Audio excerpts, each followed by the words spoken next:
here, and we'll start being live.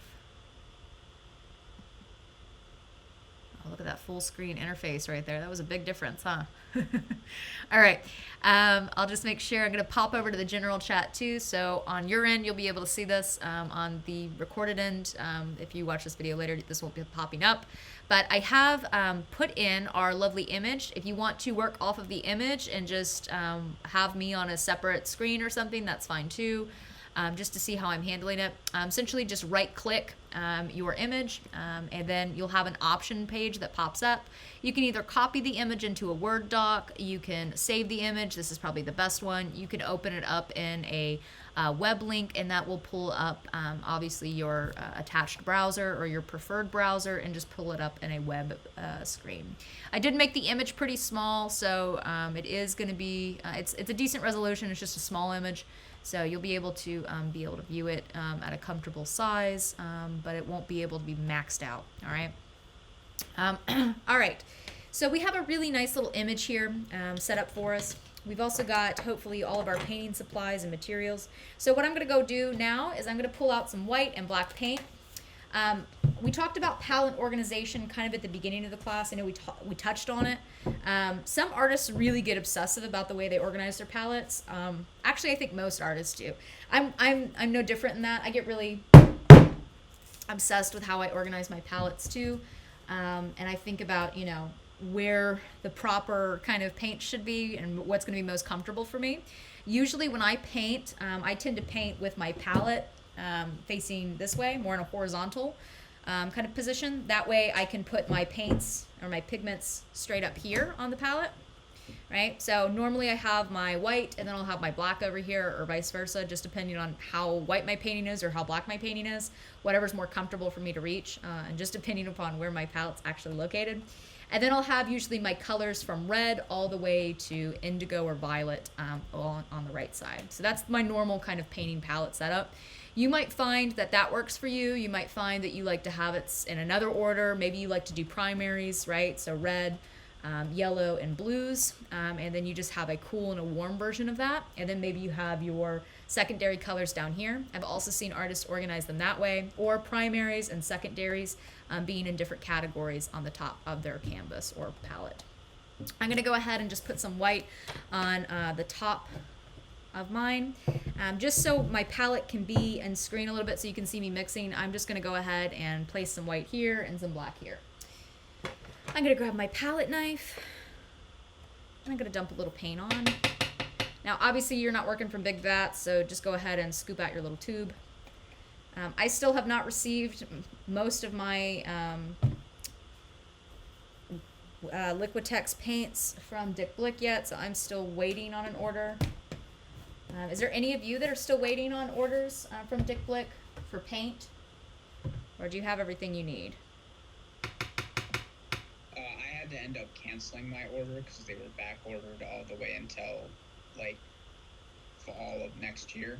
So I have been picking stuff up from like in-store paint shops. Okay, all right. I do the same thing. Oh God, I'm sorry, guys. I tried really hard this year. I did. Believe it or not, I tried really hard. I'm sorry you've had so many issues. That was a bunch of ridges and shit on it. That's really annoying when I'm trying to mix stuff. So I just got a flat palette off of Amazon. Well, I'm sorry there's some issues. I did try really hard to make sure that it was easy this year, but I just think with COVID, it's hard to make anything, I think, easy right now. So I'm sorry that you guys have had some issues getting your paint palettes and all that stuff ordered and delivered on time. I know my drawing students in particular have had a lot of issues with ordering Conte, which has not ever been a problem for me in any of my classes. So like usually that one's like there's an abundance of Conte, it seems like, around, but they've had a hard time with that. So well, you know, the great thing too about this class, I think the supplies that we have here, you can pretty much pick up from any like Hobby Lobby or like, I don't know, Joann's Fabrics or Michael's. You know, any of those kind of retailers, they'll sell this kind of type of paint. I actually went into Walmart yesterday and I just picked up some crafting materials, just like paper, and they like construction paper, And they actually had System Acrylics, which is actually a decent brand. So if you need to buy some paint on the ready and you only have a Walmart nearby, you can buy System Acrylics from Walmart. So that's good to know. They're not fully, going to be as large as the ones that I had you order for here. But they'll be able to get you by. I think they're like 2 ounces, so probably about a tube this big, right? Instead of a tube that big. All right. Okay, so we'll have some white and black paint. I'm going to go ahead now and just take my canvas down.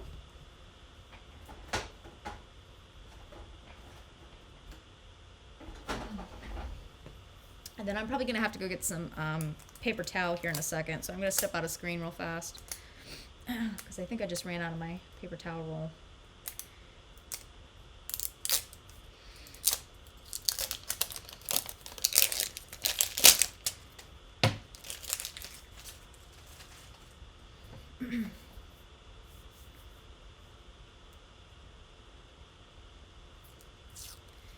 Now, you can feel free to measure it, and you can just eyeball it too. I'm going to eyeball it today, since we're just going to do a quick little painting. I'm probably going to do more of like, yeah, I'll do 1/4 of an inch, sure, why not? Well, Elijah, I'm sorry you had some paint challenges. That is frustrating. It wasn't too bad. I just went over to Joann's and I was able to find most of it. Okay. Well, good. I'm glad to hear that then. Okay. Dick Blick's really good about like cancellations. Like their customer service is pretty good. So I haven't had too many issues with them in the past.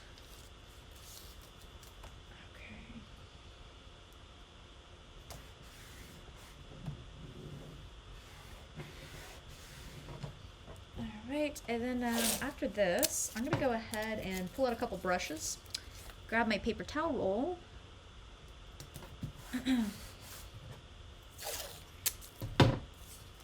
How many of you have taken a drawing class before?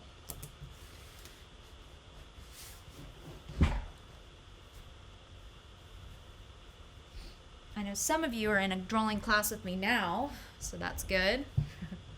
But I also know that there's going to be some of you who have not taken a drawing class before, and we're going to be learning some about basic drawing today, so I guess that's what I'm getting at. Okay. I'm going to grab some brushes, put them to my side here. That's very uncomfortable for me, so I'm going to put them over here. And there we go.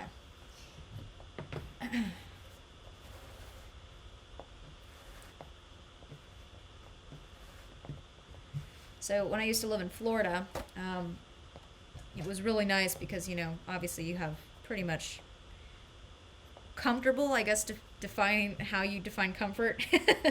But you could pretty much, be outside whenever you want, as long as you had proper hydration.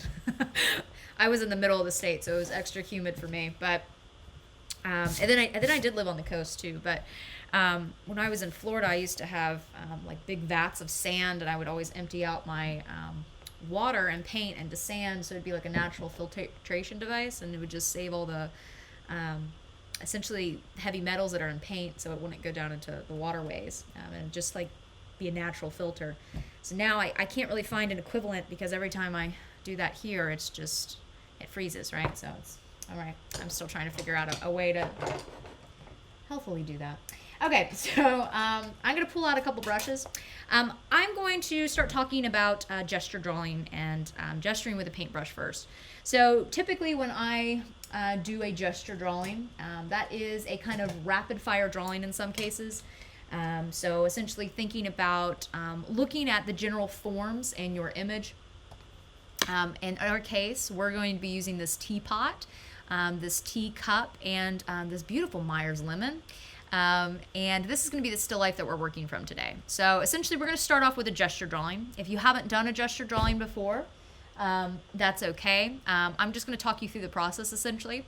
We're going to spend about maybe 2 minutes to 3 minutes gesturing these forms out. when we talk about gesture, it is a quick drawing process. So that means it's a rapid fire drawing in a sense, really. There's going to be a time duration on it, like I said, anywhere from like 2 to 3 minutes for us in this particular case.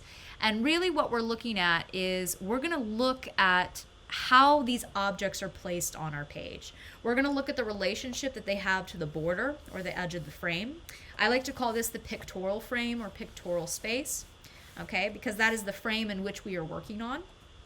And this is going to be essentially kind of our first dive into thinking about composition, and as well as thinking about our first lesson into understanding observational drawing and observational painting, okay? So we're going to have this space here, and this is going to be the space in which we paint and in which we frame our objects. So when I look at a gesture drawing, I'm really going to start observing, before I start the drawing process, what's going on in my image, right? Now, we're working from a reference image here, so that means that we have already a frame made for us. So this is going to be a much easier drawing than if we were working from observational kind of drawing, aka a still life that was actually in front of us.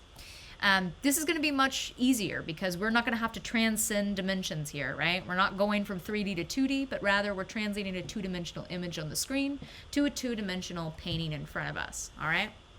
So what I do when I look at a gesture drawing is I quickly assess where my objects are sitting in relation to that pictorial frame. So if you look at my mouse on the screen, I'm going to just essentially go over those areas of the still life on the right hand side and just kind of space out or visually observe how far or the distance between my positive spaces and my negative spaces, right? So my negative spaces are the air that's around my objects. My positive spaces are going to be my objects themselves. So I'm going to really kind of assess quickly what my negative space is doing, how far or what's that distance of negative space in between my positive space of my objects and the negative space or that end of the that border, okay? So that pictorial frame. So that's what I'm going to do when I start that gesture drawing process. I'm going to look and observe what's happening on my actual image, my reference photo, or of course that frame that I imagine when I work from observation to sit over my objects. So I'm going to look there. Okay, after I have assessed what I'm going to draw, then I'm going to kind of mix up some paint here. I'm going to work with a medium tone gray. So I'm going to just go ahead and mix some up. I'm going to take a little bit of white here, and I'm going to take a little bit of black. So kind of equal parts. I'm going to make a kind of neutral gray, maybe let's say a 5 in scale on our value scale. So pretty neutral, right in the middle. Not too dark, not too light. Just something nice and neutral. And then I'm also going to clean my palette knife off on the paper. Have that nice and clean, set that to the side. And then I'm also going to mix in some matte medium to this. Now, the reason I want to put in some matte medium is just primarily to kind of make it a little bit more transparent, just to help my sketching process along. And sometimes, you know, you can do this if you want to, but it'll just kind of, like I said, help make the paint a little bit more transparent, creating a little bit more distance between a heavier mark and a lighter mark. I'm going to go ahead and put quite a bit in there. And as we learned last class by our wonderful chart, which I'm going to pull down, when we start to add our matte mediums in, they really change the transparency of our paint, right? So when we work with matte medium, we can really see a big difference between a kind of thicker coat of paint and then that matte medium. The transparency that happens, how much canvas we're able to see. Also, when we work with our airbrush medium, we can see really how much more liquid we can make that. We can change the viscosity of it. We can make it much more like a wash, right? And then we can mix those two together, creating a matte and airbrush medium, where we can see a little bit of line, so it's a little bit thicker, but also has some of that washy quality, okay? So you can play with either one at this point. Like I said, I'm just gonna make this a little bit more viscous. I'm gonna make it a little bit more liquidy. I'm also just gonna make it a little bit more transparent so I can see a difference when I go to sketch, all right? I'm gonna go ahead and get out my lovely phone here. Look at some Instagram stuff, you know, paintings are up in there. I live and breathe this stuff, kids. Live and breathe it. All right, then I'm going to go to my clock. There we go. I got the right one this time. Timer, that's what I want. And we're going to start with, let's say, a 2-minute gesture, okay? Now, I'm going to put my phone over here on the right. That's a little bit dangerous on my palette, so hopefully I won't get paint on it today. But it wouldn't be the first time that that happened. All right. And probably not the last. I'm going to go ahead and push play. And from there, I'm going to essentially talk you through my process of gesture drawing. Like I said, this is going to be a quicker kind of study. It's not going to be accurate 100%. In fact, whenever you go to approach a drawing or a painting and your first initial marks that you lay down, especially when you're observational painting, are usually wrong. So the big point with gesture is that you are identifying where objects generally sit within your pictorial frame. You map them in, you mark them in where they sit, and once again, you're just going for the generality of it, and then you will refine and edit the drawing later, okay?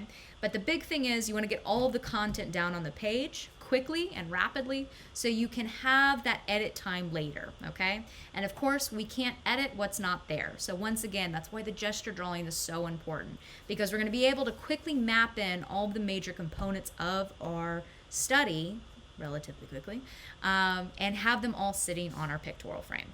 All right, so I'm going to go ahead and work, I think, with an 8 filbert today. I tend to like gesturing with these, that or I tend to work with a bright. I tend to like brights quite a bit, so I have them a lot in my work. All right, so I'm going to work with like I said, a filbert just because I want a little bit of rounded edge. The reason I'm starting off with a filbert too is because we have a lot of rounded forms. This is a little bit more of a challenging still life because it's got a lot of ellipse structures, so we're going to talk about ways of handling that when we get into the editing process. All right, so I'm going to go ahead and push start. So ready, steady, and begin. I'm going to load my paintbrush up. And I'm going to start actually probably with this bottom bowl here. And once again, I am just kind of rapidly drawing my forms. I'm really looking at the kind of the width of the cup. And I'm seeing where that goes into the frame. For me, it looks like it's about 50%, so I'm going to go ahead and put the edge of my cup around the 50% mark, right? 50% divided the page. Hot dog length, right? Is that hot dog? I always get those ones wrong. All right, then I'm going to look at my Myers lemon, and I'm going to start over here. And I'm going to go ahead and put this form in. It's got a little bit of an axis to it, meaning that it's a rounded object. Rounded objects like ellipses, cylinders, colanders, right? Anything that has a sphere kind of in the center or is rounded is always going to have a little bit of ellipse or an axis point, all right? So I'm going to go ahead and do that. That's just going to help me kind of see the space a little bit more, especially when I go to edit later. And then I'm going to start working in my teapot. So I'm going to put my base down here where that lemon is. And then I'm going to start seeing where the teapot exits the back of the lemon, all right? So I'm drawing that right side of the teapot. I'm going to look about how far it goes up into the plane. And I can already tell that I messed up some areas in the bottom, and that's okay. Just because of how this teapot, its length is going to be designed. All right, and stop. So I kind of talked a little bit too long there. That's okay. I'm going to go ahead and just kind of quickly go through this then. We'll do a little bit longer gesture. I'll have my teapot spout coming up here. And I'll have my general handle coming up here. All right. Okay, so I've got my general forms placed in now. I'm not going to go ahead too much with the handle, or I guess maybe you could say the lid here. This form is really a specific form. Generally, in gesture drawing, I don't like to do anything too specific because I know it's going to have to change anyways. So I'm going to go ahead and just leave that kind of blank. All right. So I got the major portions of my composition filled in. I'm going to go ahead and really quickly actually add my horizon line in because that's going to be helpful and needed. All right, so I'm going to just map that in real quick. That looks really tilted. Is that really? Yep, that's really tilted. All right, so now what I'm going to do is start editing my drawing. So the great thing, especially when we're working this way, is a lot of times you'll actually be able to find that some of your paint will be able to lift back up. Depending upon how quickly you work, and that's why the gesture drawing can be really good, you can lift a lot of that paint up. So I'm just taking a wet brush, a little bit stiffer brush. This is one of my older ones. If you don't have an older brush, obviously, you could just use one of your new ones. And I'm just lifting some of this paint up. As you can see, I'm able to lift some things up. I'm going to go ahead and take a paper towel, just tear an extra one off, fold it over, and I'm actually going to be able to lift some of this paint off and wipe it away. Now, if it doesn't fully come up like mine's not fully coming up, it's not a big deal. We can still edit around it. It's paint. This is our first lesson about paint. It's paint. We can paint over it. That's the great thing, right? So don't get your, socks in a bunch if you're upset because, a form's not right. You can just go over it with some white paint and edit it out later, okay? The big things that I'm going to start looking at now are looking at areas that I need to edit. So how I do that, or how I start to approach that space, is once again thinking about my negative space. So negative space is going to occupy, right, all those areas of air essentially in between our positive forms. Once again, our positive forms are going to generally be the subject matter, such as our teapot and our lemon and our teacup, okay? So I'm looking at essentially our general negative spaces here, and I'm going to start allocating how much space, or identifying how much space to allocate on the canvas for that negative space, okay? So first off, I'm looking at my pictorial frame here. I'm noticing my teapot to my frame, actually, this space needs to bulge out a little bit more. So either my teapot needs to expand and expand widthwise, needs to go on a Mickey D's diet, or I need to move my teapot over. So that means I'm gonna have to start looking at my right space too, okay? Now if I look at my right space, this actually looks pretty correct, okay? Meaning that the space or distance between the edge or the border on the right side is pretty much equal, or looks very similar to the teapot on the left side. Now, I went ahead and did the math for you guys before we did this demo to make sure that the image that I cut down for you was the same image ratio size as our reference image. So this is already going to eliminate some of that fuss budgety things that we might need to worry about. Now, what I mean by that is if we have a different ratio image on our right side versus a different ratio image that we're painting, that means that that scale or that border might be different then, right? We might need to allocate less space, we might need to add more space, right?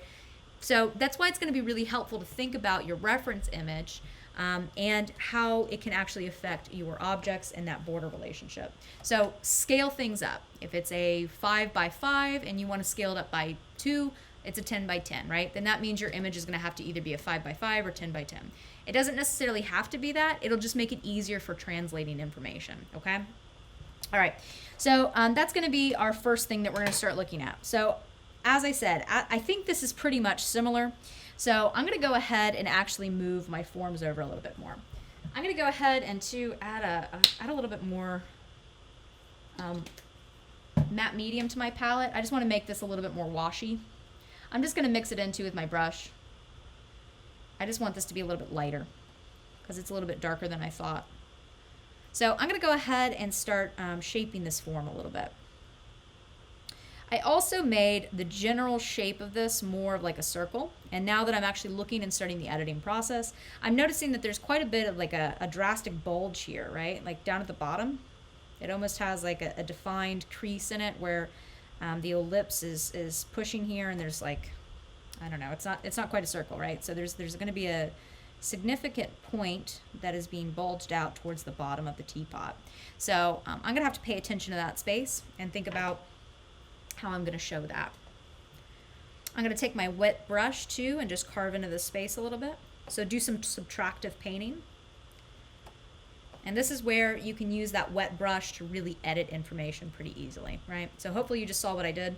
Just put a little bit of water on here and then just swiveled that brush back and forth. So I subtracted that space. All right, so this is looking much better. Now, if I go up top, this space I think can actually be cut in a little bit more. So I'm going to once again do some subtractive painting and just lift off a little bit of that paint with some of my wet brush here. And I took a little bit too much off, so I'm going to go back in and just start adding a little bit more paint. I'm going to also dab up some of that extra water. As we know, sometimes water can be helpful for an acrylic painting, but also can be a little bit detrimental to you, okay? All right, so now I'm going to go back and start assessing my teacup down here. Now, first general glance, this wasn't too off in terms of the negative space. You know, I had to lift it up a little bit from the bottom. I think I'm going to actually have to lift it up a little bit more. But in general, this wasn't too bad. Where I'm noticing a huge difference is the ellipse itself. I want you to look at the ellipse that I drew and then the ellipse on the screen, all right? The ellipse or on our reference image, right? The ellipse on the teacup on the reference image is very wide. That's because our perspective is very close to it, right? We are sitting, the camera's point of view, very close to that space and we can see into it. Thus, it's closer to the foreground, thus it's going to be much wider. So this is our first kind of introduction into seeing ellipses and how to understand perspective operating in a still life, okay? So what we're going to do now is we're going to edit this space. So I'm going to actually start in the back, and then I'm going to actually kind of work in a circular rotation. I'm holding my paintbrush actually more in a writing position, but I am not working with my wrist. I'm working with my shoulder and my elbow. So I'm going to tilt my camera down just a little bit so you can see how I'm doing that. This might look funky for a second. It might look like I'm, I don't know, doing a little dance here. Right? But notice how I'm keeping my hand straight in the video. I'm not moving it. And I'm moving just from the joint of my elbow and my shoulder, okay? That's a good general rotation for creating an ellipse that's pretty solid. And I'm not sketching it, right, like this, but rather I'm gonna be more working like this. The reason when you start to sketch, it starts to distort that line a little bit, and then so your ellipses will look, you know, like that, and so they'll start to like tilt up at a really odd angle. Versus if you just use your body to create the ellipse, it's gonna have a lot more kind of fluid motion to it, and it's actually going to generate a more kind of fluid and seamless line that this is actually going to look like an ellipse. Okay, so I'm going to load my paintbrush back up again. Once again, I'm going to tilt my body into a good position where I can actually use my whole arm. So I'm going to lean on my left hand mostly, and then I'm going to actually widen this up quite a bit. Now, a lot of times too, when I'm doing ellipses, I have a general tendency to kind of work in a clockwise rotation or a counterclockwise rotation, and it tends to tilt my ellipses a little bit more up towards the right. So a lot of times when I'm drawing ellipses, I'll work both in a clockwise and counterclockwise rotation. So that way I can get a little bit more of an accurate tilt.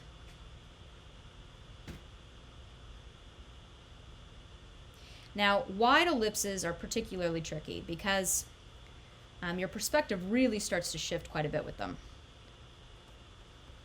So they might look a little bit wonky, and you might have to edit it quite a bit with a wet paintbrush. But we're going to lift off some of this paint, clear it away, and then hopefully we'll have a nice, beautiful ellipse left over. So I tend to, you know, paint a lot with just, when I'm making paintings, I tend to gesture and draw with paint, especially in the beginning. Now, some people feel really comfortable working with graphite. You know, you can do that too. I think that's the really flexible thing about working in acrylics and really painting in general. You can do this with oil too. You can work in a graphite or a charcoal if you prefer. But I think that's the really wonderful thing about, you know, painting in general, is that you can make it a really flexible medium. If you have a better understanding of graphite and a better understanding of charcoal, feel free to work with those mediums first. I just tend to do it this way. This is how a lot of traditional painters work when painting from observation. They just start with a painting itself. Next class, we're going to talk about underpaintings too. And when we introduce our newer projects, we'll talk about underpainting and how to tone a canvas, and that's going to be really helpful. All right, so now we've got a nice lovely ellipse. This looks pretty good. There's going to have to obviously be some edits. This comes to a little bit too severe of a point. We'll get into that a little bit later. But let's look at our bottom now. Our bottom is really off in comparison to our ellipse here. So what I'm going to do is I'm going to actually have to tilt my whole entire teacup quite a bit. And I'm going to actually just make this a much rounder space.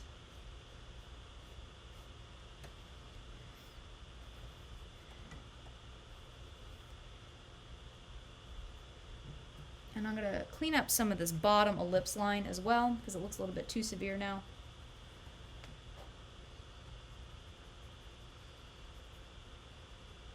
This is getting pretty dry on my end, so most likely it's getting pretty dry on yours too.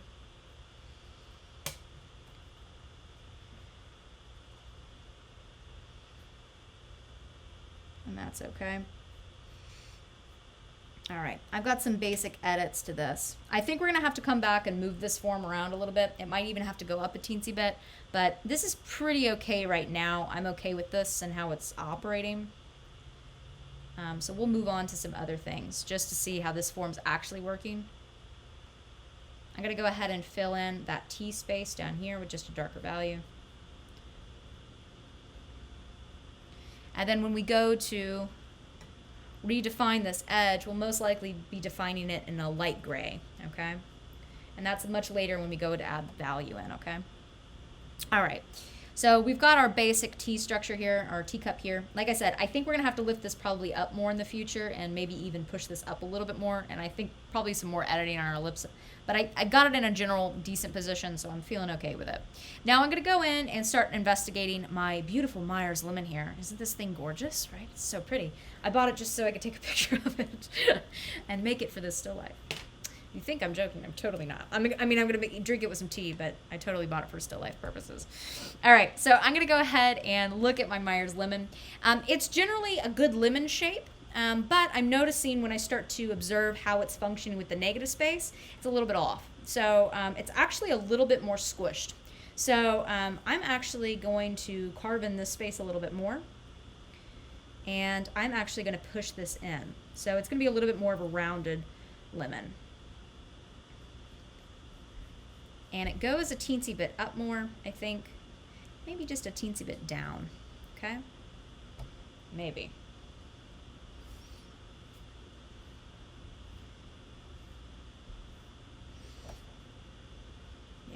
I think it's actually good where it's at widthwise. All right, so what I also did, if you just noticed, if you're watching me on screen, I also did something kind of fun here, where essentially I took the bottom of my ellipse line of where it's hitting on my tea cup, and I actually just took a little bit of this gray and just slid it across, extending it both to the left and right side of my image. What this is essentially a Madrian Gridline.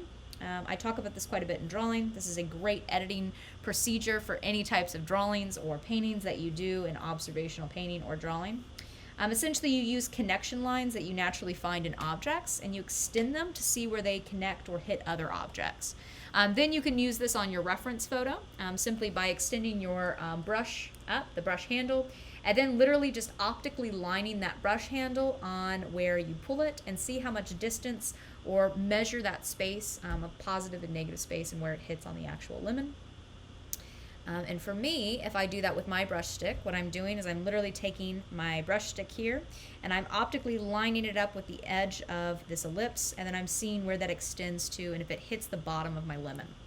On my photo, it is doing that. So you should have pretty much an equal space here. So this is correct. All right, so that's a good way to figure out a space and edit your drawing.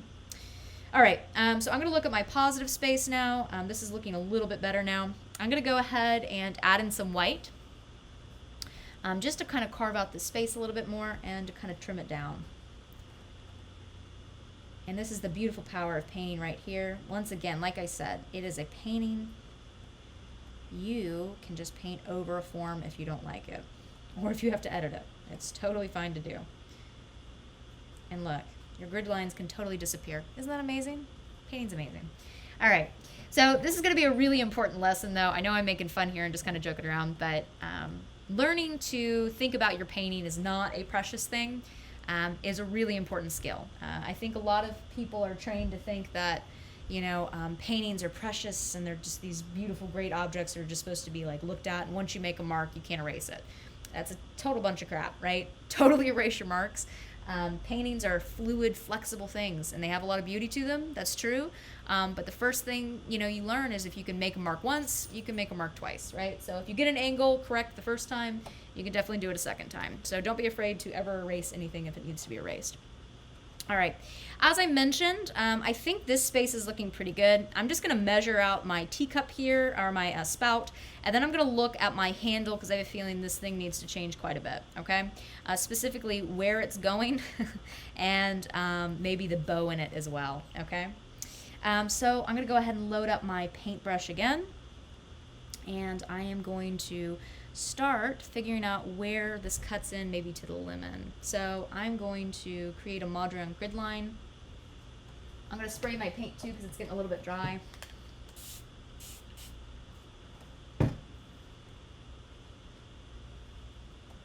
So make sure you're checking your paints to make sure they're nice and hydrated.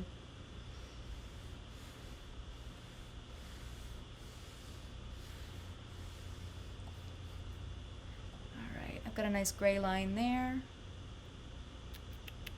And I'm also going to do a Madrian Gridline, I think, here as well. We're going to see where this actually hits. I'm just running it essentially from the back of my teapot. Okay, all the way to the top and bottom of my side. This way it's going to give me a nice kind of clear understanding of where I might need to edit my teapot and my teacup. So what I'm doing now is I'm going to use the edge of my brush stick once again, and I'm optically going to place it on this line right here, essentially figuring out where the edge of my left side of my tea spout or teapot, there we go, I can say that, goes down and cuts into my tea cup, okay? So I'm going to go ahead and measure that now. Okay. That's looking pretty right. So if that's a good measurement for me, that's going to be a good measurement for you, okay? So I do have just a little hint of my tea mug, or my teacup, excuse me, popping off on the side here, so this is looking correct. So I know I have it in the general correct location now.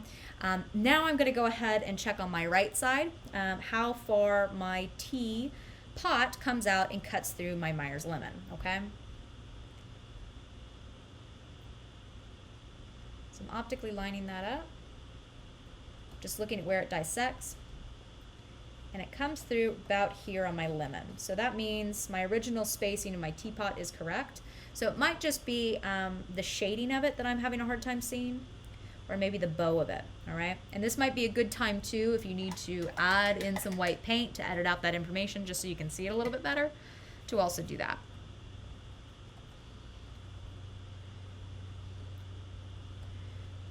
So I'm gonna add in, like I said, a little bit of white paint just to cut out that space. Like so, and also like so. So I think that'll help me see this a little bit more, because there's just a pretty severe bow on the left side, but I think it might just be the value and how it's registering. Okay, now my next big thing. I'm going to start doing some optical measuring here. And so if you've ever seen an artist, right, and you see them do this like thing and they're like squinting one eye and they're like holding this out and they're like doing one of these, right? If you've ever seen them doing that or seen that being drawn somewhere, they're actually optically measuring. So this is called perceptual measuring. Some textbooks call it that. I like to call perceptual measuring or sight measuring. And what you essentially do is you find a ratio of an object, and you can see how many times that ratio on that object can fit into other objects or objects next to it, all right? So what we do is we're going to raise our lovely paintbrushes up here, and I really love working with paintbrushes for this because they're nice and thin, especially these like 8s and smaller detail brushes. So what we're going to do is I'm going to see how many times my teacup can actually fit inside my teapot, all right? So I'm going to, on my picture, all right, so I'm not going to do this first on my image, but rather I'm going to do it on my reference photo sitting to the right of me. I'm going to take the very tip of my paintbrush and I'm going to line it up with the teapot that sits in back, and I'm going to mark the end measurement with my thumb, okay? I'm going to squint my eye when I do this, when I look at it for my reference image, okay? But I'm going to find out this measurement, then I'm going to take that ratio measurement and see how many times it can fit into my teapot, okay? All right, then I'm going to take that information, scale it down, and just apply that same ratio and concept to my actual painting. So here we go. Now when doing this, I always recommend making sure that your arm's straight or parallel to the ground. So once again, you want to make sure this joint, your elbow joint, is locked. A lot of times I actually have my left hand to steady my arm so I don't shake as much, as well as just making sure that this is like a physical reminder to make sure that I am nice and locked in my joint. The reason if this is locked, hopefully you can see all of this movement that can happen, especially too when you're trying to measure things, you won't even realize how much your arm's moving. So if you keep it nice and locked, that means that ratio is actually going to stay consistent. Okay, thus, if it's consistent, it's going to be more accurate. Okay, so I'm going to go ahead and do that. Once again, I'm just lining up my teapot with my top of my brush here, and I'm marking it with my thumb. Once I've got my ratio measurement for my teacup, then I'm going to measure my teapot. Oh, that's like a tiny little bit. Okay, so my teacup fit in here only a little bit. All right, so that means that either my teapot or my teacup are too big or too small. Okay, I'm thinking that this might actually be too small now that I'm looking at it. Okay, so what I'm going to do is I'm going to measure this once again just to double check my measurements, and then I'm going to start either adjusting one or two of these. Okay, might be a bit of both even. All right, so I'm going to just double check and I'll talk you through my assessment of it. Okay, so one.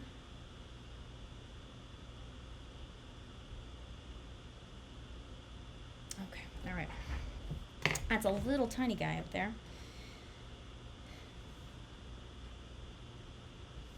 Okay, so it wasn't this drastically off. I'm glad I double checked it, but it is coming to about here, okay? So that means my ellipse needs to be lowered on my teapot.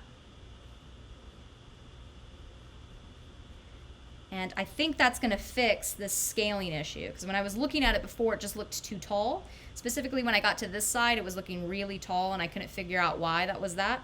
And that just turns out that that was the wrong size. So that's why I ended up looking at the width of that, okay? Or I looked at the optical measuring of that. Okay, I'm going to have to carve into this space a little bit with some water and a wet brush, and then also use my paper towel. So if you take oil painting with me next spring, or next fall, excuse me, I'll teach you how to essentially do all this, but work with oils. And we'll be doing some cool oil painting projects. And oil painting's really fun. It's a lot more complicated in some ways, but it's really fun. And this is a really good class to learn how to do all that wonderful stuff. All right, so I'm going to go ahead and just use some white paint here. And once again, I'm just going to cut this space off. And I'm not going to be super like fuss budgety about it, but I'm going to cut into it and kind of do some subtractive painting. So when I use that term subtractive painting, what that means is essentially I'm thinking about my eraser, or my white in this case being my eraser, as a drawing instrument itself. So a lot of times I think in drawing, when we first learn how to draw, we're taught that our pencil, or our medium of choice, whether that be charcoal or pencil, is the main drawing instrument. That is the thing that you make marks with. That is the main important thing. I actually think that's quite inaccurate to talk about it that way. I think it's really important to think about your eraser as a drawing tool, and to see and learn that as a tool equally, because it has just as much power, not only for editing, but for creating a finalized drawing, and for also making really important and beautiful marks. So I love using my erasers. And this is the power too of a bright. So we're going to go ahead and talk about this, or a filbert, excuse me. Brights, or filberts, excuse me, I keep saying brights. Filberts have a really great range of mark. So I actually just took, I don't know if you just saw me do that, but I just took my filbert here, loaded up with paint, and then I actually just dipped it on the side and was able to lift up and go around, and I was able to get a perfect ellipse. All right, see that nice bow there? That's what you want. Ellipses tend to be really difficult to draw and paint because often people will, let me get a brush. Often people will define them as severe points or complete U's, right? And both of these are incorrect. When you do an ellipse, it should have this really nice rounded space. So it almost kind of is in between those spaces, okay? So that's often why, especially, you really want to think about the brushes that you use when you start off a painting, because your brushes can really, really aid you in terms of mark making. And so going back to that sheet that we made last class, right? And even though we were just kind of playing around with different marks, you got a sensibility of maybe the breadth or how thick a mark can be, what you can do with it zigzag wise, how curvilinear you can structure it, if it loads up more paint than others, right? There's a whole bunch of kind of things that you can think about when you approach a painting, especially in terms of just how to render form. Some brushes will aid you more than that, you know, in that endeavor, that is. Versus other brushes, they might fight you a little bit more. Like if we were working with a bright or a flat, which is a square brush, this would be really hard to kind of carve out this space. And we might notice we have to fight with it quite a bit.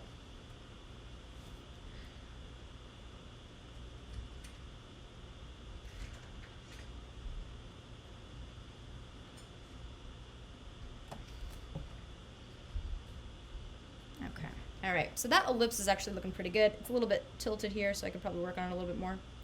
But for now, I think it's doing right things, right-ish things. All right. Okay. So now that we've got a good start on this, I'm going to go ahead and take a look at this handle, okay? And then we'll work on our T-spout, I guess, later. Okay. And we're going to go ahead, and I'm going to actually just start to erase some of these areas. Because I've got a lot of mark up there right now. And I think that can get us into some really nice, once again, thinking about that concept of subtractive drawing.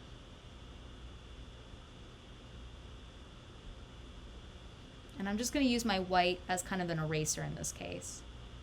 So it's going to edit some of that information naturally for me. I'm going to clean up my brush.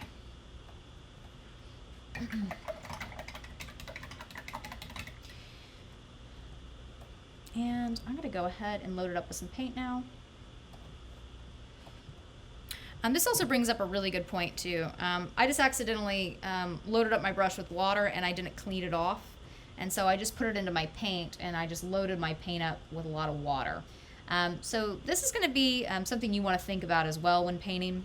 Sometimes you'll notice when working with some paints, you have an area where you might have more washes coming through, or there might be more transparent, and that's just because a lot of times you'll maybe load up your brush with a lot of water and you'll dilute your paint. And that's okay. It's just you want to make sure you don't do that all the time because it can really get some really thin washes, especially if you need to work thicker with it. So just be aware of that when you're working with it in the future. All right, I've got a nice little structure here that pops out, and then I've got almost kind of a U here happening. And then essentially my handle starts. My handle's got a nice kind of arching bow to it. So I'm just going to draw that where I think it sits. And then I'm looking at the negative space and how thick it is.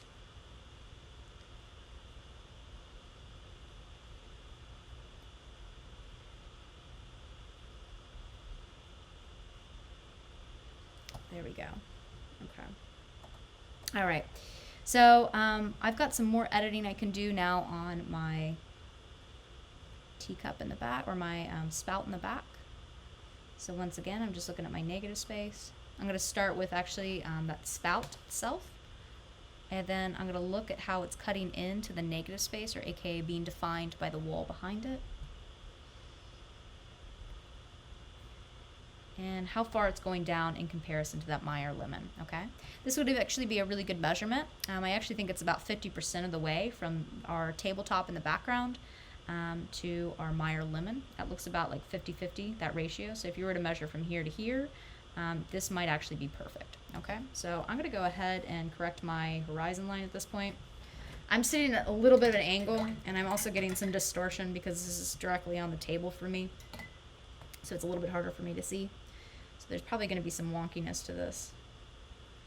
And this brings up a really good point about thinking about your perspective when painting. I often recommend using an easel and stand. Right now it's a little hard for us, I know, because we're in COVID and we don't have all the necessarily equipment that we use in a regular painting classroom. All right. Another little handy tip is we're going to go ahead and just draw a straight line. So you may have seen me do this in previous demos. I've got a specific ruler that I use quite a bit for painting. This is my painting ruler. I'm going to go ahead and load up some paint, and I think this, I'm going to have to look at my screen because this is really distorted from where I'm at and I can't really see it. I'm going to just draw straight through that line, okay? I'm going to wipe off my ruler.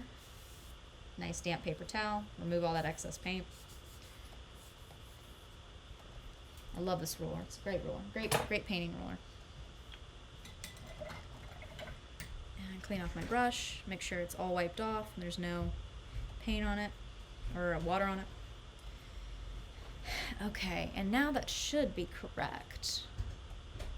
It's hitting here. That's looking good. I'm just looking at where my horizon line's hitting on my teapot.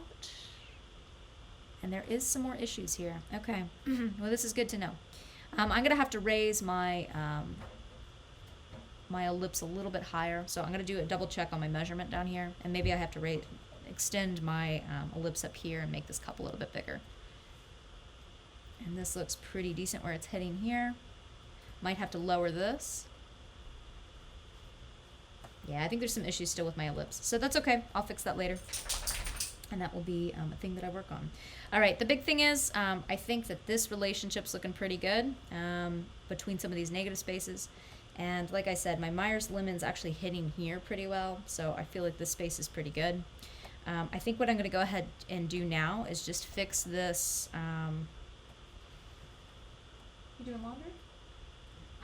Okay, it's laundry day. Anyways, so I'm gonna go ahead and fix this teacup now, okay? All right, and I think we'll maybe call it a close once I fix this up a little bit, okay?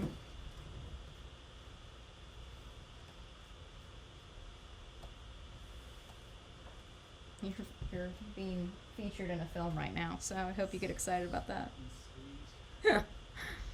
All right, okay. So I'm just gonna go ahead and lengthen this a little bit. I think this is gonna feel a little bit better too. So again, I'm just using the edge of my paintbrush and I'm just essentially kind of curving this space out to create that nice ellipse line. So again, I'm really using my body to kind of create that ellipse. And I think that's a little bit better. So that's gonna mean that this ellipse actually rises up some in the background, which should be correct now. This already looks a lot better just when I added that.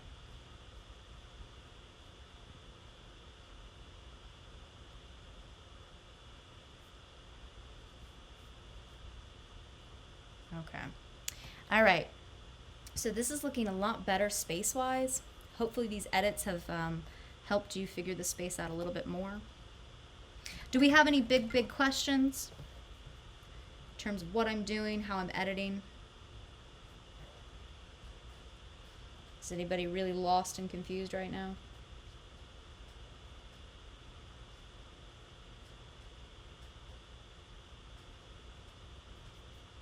I'm going to go ahead and use some white paint here and just kind of clean up this space a little bit so I can see this ellipse a little bit more.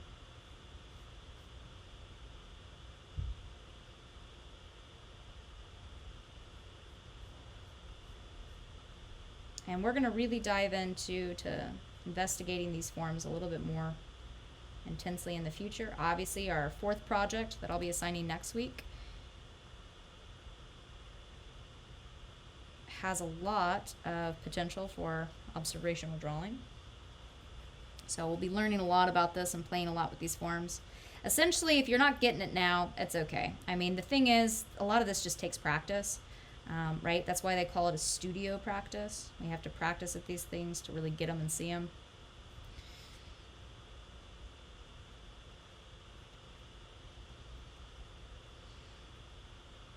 And that's okay. It's totally fine.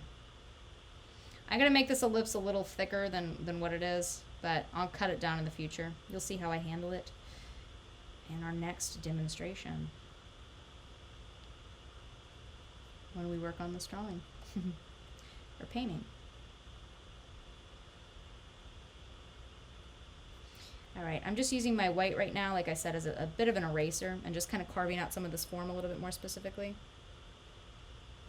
In some ways, this is actually kind of an interesting painting just by itself, even though it's kind of like all edity and choppy.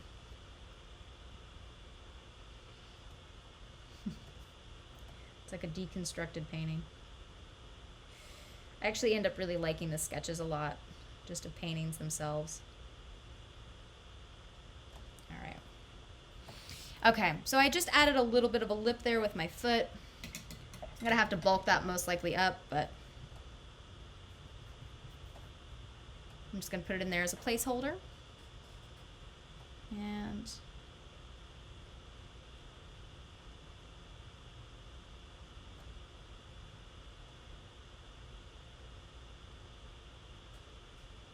I'm going to add a little bit more white into this space.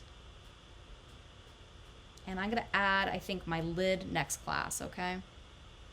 Or rather, I think probably week 5. I think that's going to be the next time we touch on this, is week 5. All right. That sounds about right to me, at least.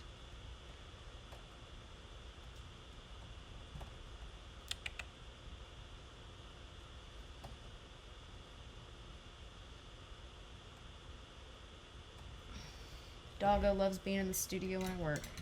Always gets paint on her head too, 'cause she's always like bumping into my palette. All right. Okay, so we've got a good start to a little painting here. Hopefully we've got some good corrected forms.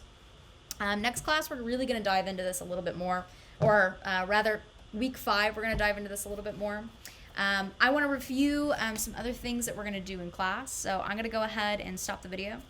I'm going to post this video, like I said, tonight. It probably won't download properly until tomorrow, or if the internet gods like me, then maybe it will. But hopefully I'll have this video uploaded for you by tomorrow at least, okay? So if you want to return back to it, feel free to do that. I'm going to go ahead and push stop.